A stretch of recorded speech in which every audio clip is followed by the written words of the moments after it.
do you recognize a fake teacher? The moment he starts talking about heaven and hell, know that he's a fake teacher. The moment he talks about redemption and repentance, know that he's a fake teacher. The moment he talks about past life and reincarnation and karma, know that he's a fake teacher. It is not hard to separate a parrot from a one who's speaking from the depths of his inner being. Just because a parrot can use profound words, quote from the scriptures, doesn't mean that it knows what it's talking about. The one who knows speaks from a certain depth. He is not trying to add more meaning to an already existing framework of understanding. He tries to break that framework. The difference between a true teacher and a fake teacher is, a fake teacher is always trying to fit you inside a framework. He has a rigid framework. It could be Christian, it could be Hindu, it could be Mohammedan, it could be Buddhism, Sikhism, it doesn't matter. It is a framework. More often than not, you're born in this framework. And you didn't even choose your teachers. They all came along as a part of your unconscious living, because you were not searching for yourself to identify what you want.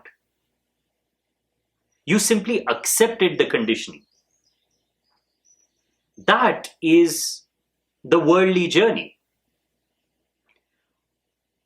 A world of flaws, where when you become aware of this world, you only see flaws everywhere. You don't recognize truth. You don't recognize solutions. Because that is the world of faulty mirrors you were born in, and those are the only reflections you know. As a bee gathers honey from the flower without injuring its color or fragrance, even so the sage goes on his arms round in the village. Let none find fault with others. Let none see the omissions and commissions of others, but let one see one's own acts done and undone. Buddha is talking about detachment and awareness. He says, be in the world, but not of the world. Just like a lotus flower that grows in the mud, but blossoms with fragrance. It is living in the mud, but it does not belong to the mud. You are living in the world of images and distortions, but you don't have to become a part of that world. You can step aside by cultivating a sense of detached attachment. It is impossible for you to be totally detached because you depend on those images, you depend on those experiences. But it is those very experiences, faulty perceptions and faulty explanations of life, that are creating all the confusion. And that is what is blinding you from turning inward. When you detach yourself, when you're not worried too much about what's happening on the outside, you can see that there's plenty to observe on the inside. The whole world of experiences that you can recognize on the outside can also be recognized on the inside. The faults that you see on the outside can be seen on the inside. The moment you recognize a problem, turn inward to see the source of it. That is what Buddha did. When he saw suffering, when he saw pain, when he saw death and disease, he did not go outward. He did not set up a camp and say, my life's purpose is to heal the sick. My life's purpose is to take care of the old. My life's purpose is to cremate the dead. That is not what he did. Although he could have just as easily done that. Son of a prince, he has all the resources.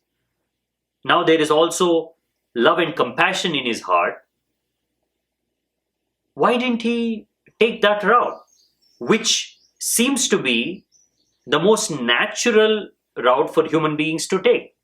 When we see suffering, we want to alleviate it. We want to help. And that is where we find our meaning. That is where we find our purpose. Why didn't he take that path? It's because he lived in a different world. His influences, his understanding of spirituality, his understanding of the scriptures had ripened his awareness, had ripened his intellect to a point where he could recognize what's happening on the outside as something that is happening on the inside. He had already turned inward. Buddha was in a mode of self-reflection, self-contemplation. He was not interested on the outside. He had already become bored of the outside. He lived in the outside for such a long time, in all the luxuries, in all the comforts, that he was fed up with it. Now he was looking for the meaning of life on the inside. Because there was no outside for him, when he saw suffering on the outside, when he saw pain on the outside, he was able to see himself suffering. That is where most people have faltered, right there. It is not that there is no love in your heart. It is not that there's no compassion in your heart. It's not that you're not a good person. It is because you're all that, you are unable to find the truth. If you have not awakened to the true nature of your being, if you have not turned inward, it's not because you're a bad person. It's because you're good. It's because you are inherently born with certain qualities that helps you to connect with people, that helps you to connect with life. There is a part of you in everything. There's a part of everything in you, whether you want it or not. So that connectivity is already there. That is what has been taking you away from yourself. The moment you recognize a problem to be fixed on the outside, you forget yourself. You become that problem. Now, unless you solve that problem on the outside, you feel incomplete. Why? Because in that moment of reflection of the problem, you were not aware. You were not conscious. If an individual is drowning, if he has fallen into the well, if you happen to look at him struggling, out of love, out of compassion, if you jump into the well and if you don't know how to swim, what's going to happen? That awareness, that momentary awareness that, oh, I don't know how to swim. Yes, he's drowning. I want to help, but what can I do? At the most, I can shout. I can call for help, but I cannot jump in. In the physical world, we know how to do this. We know our limitations. We know our capabilities. We know what the body is capable of doing and what it isn't. But in the internal realm, we have no such distinction. We take the whole world's problem onto us. We are ready to get entangled in the messiness of life. We are ready to entangle ourselves in the problems of others. And we call this compassion. We call this love. I call it blindness. I call it stupidity. Because are you capable of emotional detachment in the first place? The world is a place where somebody is drowning somewhere at all times. It is a world filled with lots of wells. Somebody is jumping without knowing how to swim. Somebody is being pushed. Somebody is already there trying to crawl up. That is the nature of the world. We live in a world of chaos, confusion. People are drowning because they don't know who they are. That is why they are constantly in need of help. That is why they are in stress. That is why they are in pain. That is why they get suicidal. And if you have to navigate this world and you have not understood your own emotions and how to stay detached from them, you can be absolutely certain that you will be sucked into one of these problems. Now, that becomes your life. The world is the way it is, not because people are inherently bad. It's because people are inherently good. It's because they want to care.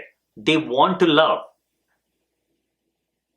If only human beings had been more detached, we would have fewer problems. We would have fewer fake teachers, fewer fake preachers. Well, fake preacher is an oxymoron. We would have had few preachers. We would have had few presidents, few prime ministers, fewer politicians. Because they would not have cared. There is too much of caring going on. Caring without understanding is dangerous.